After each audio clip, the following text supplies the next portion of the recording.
This is episode 170 of Zen and the Art of Real Estate Investing with my guest, Matt King. Matt is the CEO at Gobundance, and he manages DRO Investments, a family office based in Austin, Texas, where he oversees multiple portfolio companies.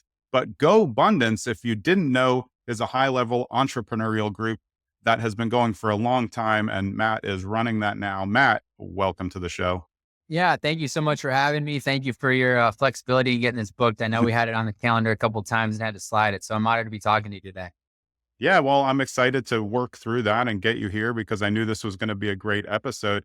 And I usually start with the background on investing, but I want to start just with Gobundance because Gobundance is really about a mindset, right? Yeah, yeah. Look, Jonathan. I think all of life is a mindset, and yes, GoBundance specifically is about a mindset. I think from my perspective, there's two sides of the coin. There's abundance and there's scarcity. And unfortunately, that side of the coin, which if you're looking at a quarter might be a little bit thicker, I believe in life isn't there. Like it's one or the other. And from my perspective, GoBundance and the community of GoBundance is all about trying to live into abundance. And it's hard. I say trying to because it's never a perfect situation, right? Like there's moments where even I get lost into that scarcity mindset and that scarcity thinking. But if you truly want to live the life you desire, you have to first accept that you need to live into abundance. And in order to live into abundance, you're going to have to change who you are as a human, not, drastically, but you're going to have to change the stories and the narratives that you've been given from adolescence all the way up, right? Like nobody does it intentionally. Nobody means to. But at the end of the day, we reside in a society where generally speaking, we come from a very scarcity perspective, right? Like, Yeah. don't give too much. Don't share this. Be careful here. Watch this, right? And it's all basic common sense, right? I have young children, a 5-year-old, a 3-year-old, about to have a third child. And when we're thinking through parenting, for example, like the number one word we use as parents, no, no, no, no, no, no, no, no, no, no, no, no, no, right? So like that instills that scarcity mindset. And we're not doing it from a place of bad intent. We're doing it from a place of like, we want them to be safe. And ironically, yesterday, I actually talked a little bit about on social media and then with my family and some friends, like, what would it look like for us as parents to get rid of the word no? And my wife immediately is like, well, you're just going to say yes to ice cream every day? Like, no, that's not what I'm saying. That's not my perspective. But rather than saying, no, you can't have ice cream, what if the response was, hey, I hear what you want is ice cream. And we have to be very sensitive to what we put in our bodies because our bodies are these well-oiled machines.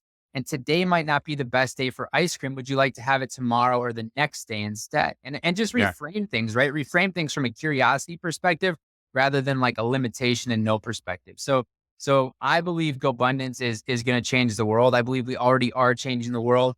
It's an incredible group of people that are just trying to become 1% better in all aspects of life, and put one foot in front of the other.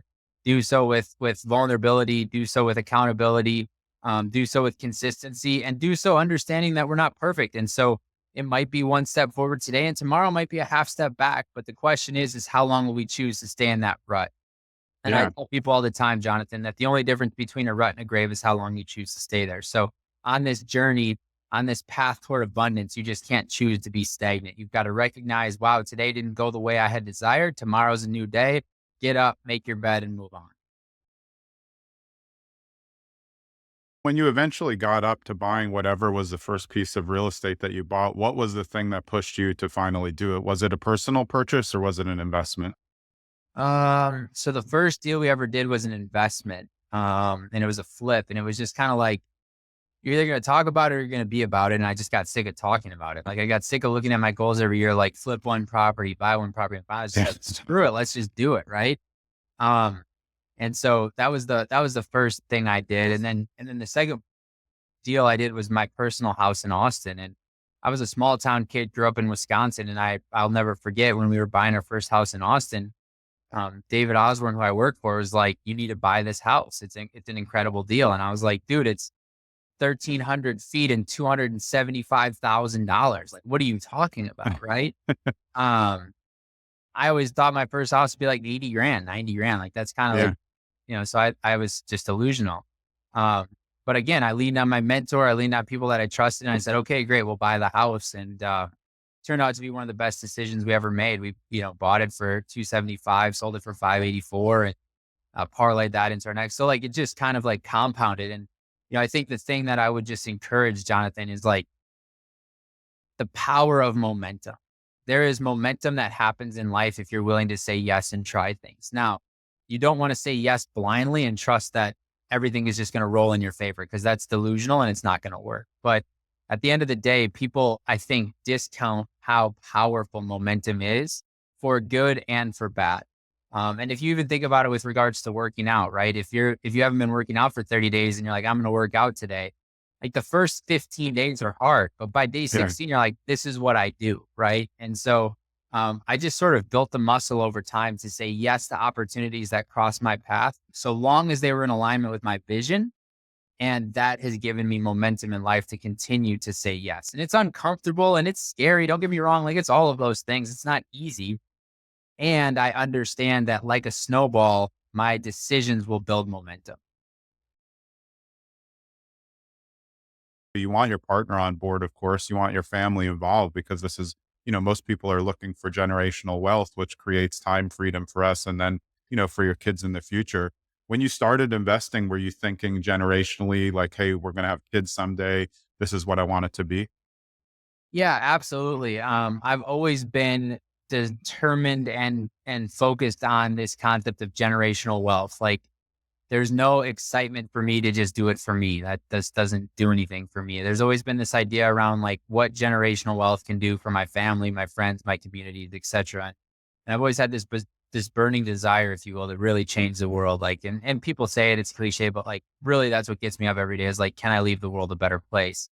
And so, yes, like, real estate was always going to be a part of that. Now, what's interesting and borderline sort of controversial, if you will, especially on this podcast, is I would tell you that 34-year-old me knows today that generational wealth is not built through passive income. You can build financial freedom through real estate and passive income, which means 100% of your expenses are paid for by 100% Right. of your passive income. Like, absolutely, you can have that.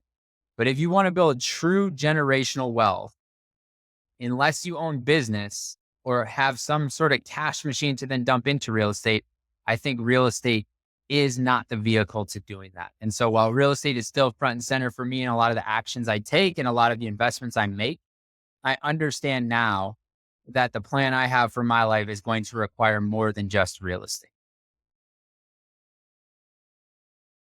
Is this something that you guys are always doing at GoBundance? I mean, you're pushing it forward always. I see that it's changed a lot actually in the last 10 years. And I think that's, it's exciting to be in that where everybody there can get a takeaway from it. And maybe it's not the right fit for everybody, but I think that's something to figure out along the way. Yeah, look, GoBundance isn't the right fit for everybody, and that's what makes it so special. Because it's a group for like-minded individuals that, when they come together, make a very powerful tribe that can impact each other's lives in meaningful ways. And I think what you're saying, from a mindful perspective, is spot on. I think the thing a lot of us miss or choose to ignore is our mind is like a garden, which means you have to weed it, especially in today's day and age where you've got social media, you've got news outlets, you've got everything on your phone is being tracked, right? Like, Yeah. we're seeing a perspective of the world that media wants us to see, not what we really need to see. And so I would just say, with regards to like mindful investing, mindful living requires you to constantly be auditing your thoughts and your actions and asking yourself, is this in alignment with where I'm trying to go with my life? And if the answer is yes, continue to do it. And if the answer is no for too many days in a row, you have to be willing to make changes.